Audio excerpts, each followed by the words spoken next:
Politics వేరు, అభివృద్ధి వేరు. రాజకీయాలు పక్కన పెట్టి విగ్రహావిష్కరణకు అందరూ రావాలన్న పొన్నం. కేసీఆర్ ని, కిషన్ రెడ్డిని, ఇతర ముఖ్య నేతలను ఆహ్వానించామన్న మంత్రి.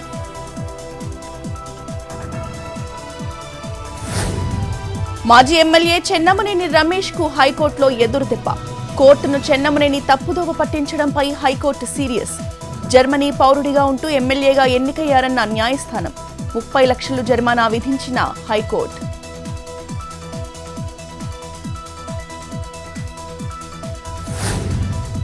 పోలీస్ విచారణకు హాజరైన Kadapa MP PA Raghavareddy. Social మీడియాలో అసభ్యకర పోస్టులు పెట్టిన కేసులో దర్యాప్తు.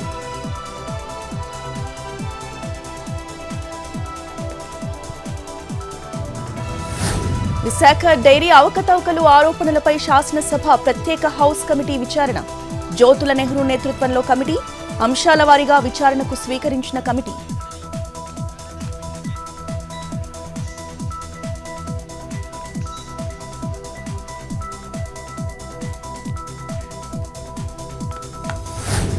ఖమ్మం జిల్లా పెనుబలిలో ఇందిరమ్మ ఇళ్ల కోసం సర్వే.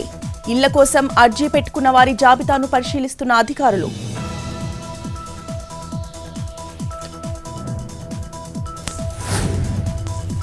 చిత్తూరు జిల్లా పలమనేరులో ఒక ఇంటిపై ఒంటరి ఏనుగు దాడి. ప్రాణభయంతో పరుగులు తీసిన కుటుంబ సభ్యులు.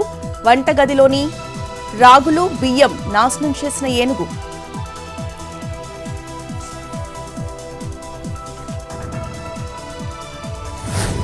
రంగారెడ్డి జిల్లా మాడ్గుల మండలం ఇర్విన్లో చెట్లలోకి దూసుకెళ్లిన ఆర్టీసీ బస్సు.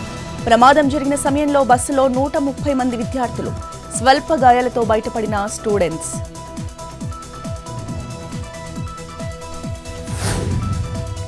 పార్వతీపురం మన్యం జిల్లా జియమ్మ వలసలో అగ్ని ప్రమాదం.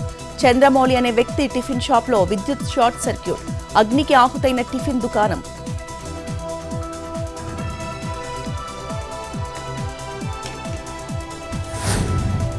నల్గొండ జిల్లా చిల్యాల మండలం పెదకాపర్తి వద్ద రోడ్డు ప్రమాదం. అదుపు తప్పి చెట్ల పొదల్లోకి దూసుకెళ్లిన ప్రైవేట్ ట్రావెల్స్ బస్. హైదరాబాద్ నుంచి విజయవాడకు వెళ్తుండగా ఘటన. డ్రైవర్ కి స్వల్పంగా గాయాలు. ప్రయాణికులు సేఫ్.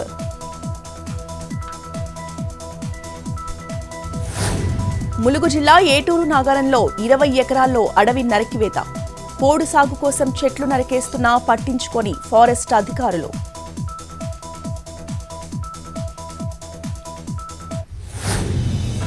పార్లమెంట్ ఆవరణలో అదానీ వ్యవహారంపై కాంగ్రెస్ నిరసన. ఏఐసీసీ చీఫ్ ఖర్గే, రాహుల్ గాంధీ సహా పార్టీ నేతలంతా నినాదాలు. జేపీసీ వేయాలంటూ ఎంపీలు డిమాండ్.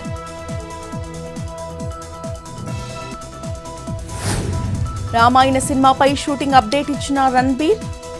పార్ట్ 1 పూర్తి చేసినట్లుగా ప్రకటన. బాలీవుడ్లో ఎంతో ప్రతిష్టాత్మకంగా తెరకెక్కుతోన్న చిత్రం.